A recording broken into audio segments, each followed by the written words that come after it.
ilmu itu sederhana, sesuatu yang mudah. Karena ilmu itu fitratallahi allati fataran nasa. Misalnya begini, saya orang miskin, nggak punya apa-apa, sudah nggak punya apa-apa, nggak punya jabatan, terus keluarga yang nggak pati loyal, mungkin istri ada ngidolakan kita, bahkan anak kita sendiri juga agak ngidolakan kita. Itu kan sial-sialnya orang, anak kita aja nggak pernah ngidolakan kita. Tapi untuk bahagia itu sebenarnya sederhana.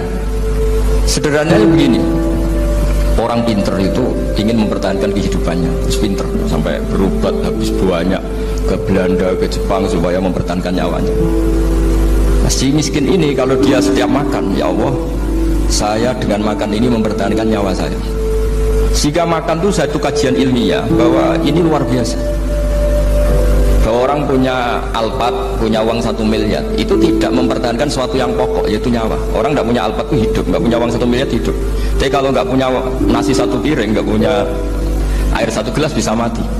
Artinya orang miskin itu yusyarikul aghniya, sama dengan orang-orang kaya dalam hal kepemilikan hal-hal yang pokok.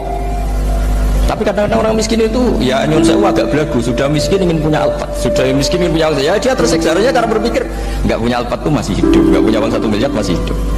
Yang punya Alphard hidupnya juga pakai nasi 1 piring, yang punya uang 1 miliar juga pakai nasi. Ya kalau itu kan sama, saya punya. Kalau gitu kan bisa miskin rasa kaya. Itu memang harus dilatih. Nah, kalau orang kaya kan rumahnya banyak di mana-mana. Memangnya kalau rumahnya banyak di mana-mana terus tidur di sini 1 jam, di rumah itu 1 jam, malah nggak bisa tidur kan? Tetap aja yang dipakai 1 kamar. Itu gunanya apa punya rumah banyak? Setidaknya zaman miskin itu dia berpikir gunanya apa punya rumah banyak untuk dipakai ya hanya 1. Meskipun suatu saat kalau dia kaya juga berpikirnya agak rubah. Ya penting punya rumah banyak biar kemana-mana punya rumah, nggak apa-apa. Tapi sementara masih miskin jangan berpikir seperti itu.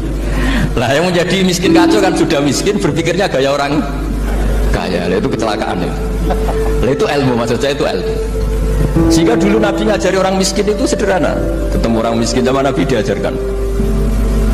Nabi diantara ajarannya begini. Ada seseorang man asbaha, orang yang setiap harinya mu'afan fi jasadi, dia sehat, aminan fi sirbi, negara dalam keadaan aman, tidak dalam ancaman, indahu qutu yaumi, dia hari itu punya makan, faka'an nama khizat lahu dunya bihadafiriha, berarti dia sudah punya dunia dan isinya. Karena polanya sama. Untuk Presiden Amerika itu yang untuk mempertahankan nyawanya ya makan pokok dan minuman pokok, bukan jabatannya sebagai presiden atau punya uang triliunan. Orang paling kaya di Indonesia juga gitu, untuk mempertahankan hidupnya juga dengan makanan pokok. Dan itu orang miskin punya. Nah, kehidupan paling top itu apa? Ya kehidupan yang mempertahankan nyawa itu yang paling top, lainnya itu enggak. Karena mempertahankan nyawa ini super penting dan orang miskin bisa. Nah, saya berharap ilmu seperti inilah menjadikan dulu itu kuat ketika melawan Belanda. Kenapa kuat? Karena mereka gampang syukur. Barokahnya gampang syukur itu selesai dengan dirinya sendiri. Kalau bahasa intelektualnya itu, orang kalau sudah selesai dengan dirinya sendiri bisa berpikir memanfaati pada orang lain. Nah, dulu orang-orang miskin ketika era sahabat, termasuk era para ulama yang mendidik para umatnya, itu selesai dengan dirinya sendiri. Nah sekarang banyak orang miskin juga termasuk orang kaya, bahkan belum selesai dengan dirinya. Wah itu angel, ngajak jihad angel, karena dengan dirinya saja belum selesai. Maka masyhur itu kan ketika perang Tabuk ada orang datang, kira-kira kalau Indonesia pakai beras 4 kilo, ya Rasulullah yang 2 kilo tak kasihkan warga kami supaya bisa makan, yang 2 kilo tak kasihkan jenengan untuk biaya perang. Perang Tabuk itu perang tersulit, disebut perang Dhatil Usra. Sekarang hitung saja, ini coba dihitung, mungkin yang bagian kasir tahu. Kalau 2 kilo kali 3.000, umat Islam masih itu sekitar hampir 3.000 itu sudah 6.000 kilo. 6.000 kilo itu artinya apa? Orang miskin ketika perang membiayai dirinya sendiri, itu satu.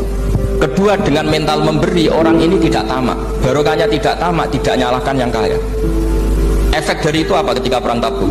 Sumbangan dari Sayyidina Utsman yang jumlahnya besar sekali, yaitu diantaranya 1.000 dinar. 1 dinar kira-kira 4,25 gram, berarti sekitar 4.000 gram. Itu bisa diberikan alat perang.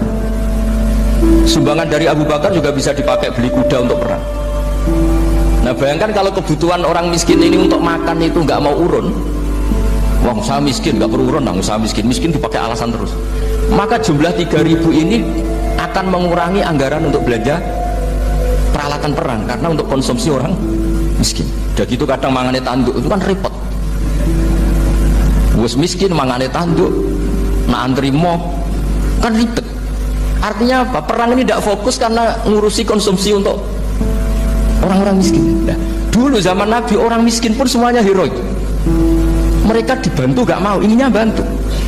Sampai dicibir sama orang munafik.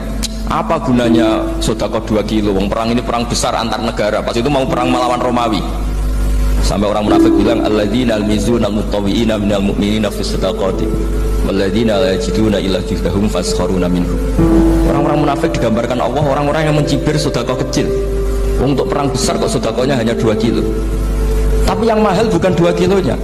Kalau ada 1 juta orang miskin menyumbang negara 20.000, itu artinya apa? Kita punya rakyat yang inginnya hubungannya dengan negara memberi.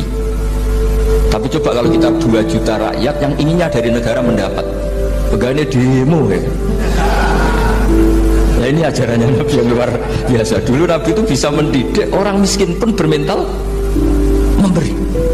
Nah barokahnya bermental mandiri ini mereka selesai dengan dirinya sendiri. Coba kalau mereka tidak bawa makanan sendiri ketika perang, mungkin kuda yang untuk perang, terus mereka berpikir, bahwa ini saja disembelih supaya kita bisa makan. Ribet kan? Ngapain beli senjata yang mutakhir, makan saja nggak bisa. Tapi barokahnya mereka urun sendiri. Mereka selesai dengan dirinya sendiri. Itu hebatnya didikannya Rasulullah Shallallahu Alaihi Wasallam. Dulu Mbah Hashim dan kawan-kawan itu berhasil mendidik seperti itu. Santri yang miskin-miskin itu kalau ngaturi kiai duwene telo dikekno telo. Duwene wi dikekno wi. Jika kiai sing wis mapan-mapan, misalnya kados kula wonten kan mun setengah mapan. Ya akhirnya ya iso mangan wi. Jebule wi ku ya enak. Santri ya seneng mergo kiai ini seneng pancen wis suwi mangan pizza misalnya. Ya tapi nek sing melarat terus aku melarat kiai tak kei wi mosok doyan. Wis melarat medhit di alasan kan ribet kan. Ini yang perlu dihilangkan. Medhit kok berargumentasi. Yang mahal itu bukan winya, mental memberi. Orang itu kalau mentalnya memberi itu berarti selesai dengan dirinya. Tapi kalau tidak bermental memberi pasti tamak. Dan tamak itu mesti menghakimi orang lain.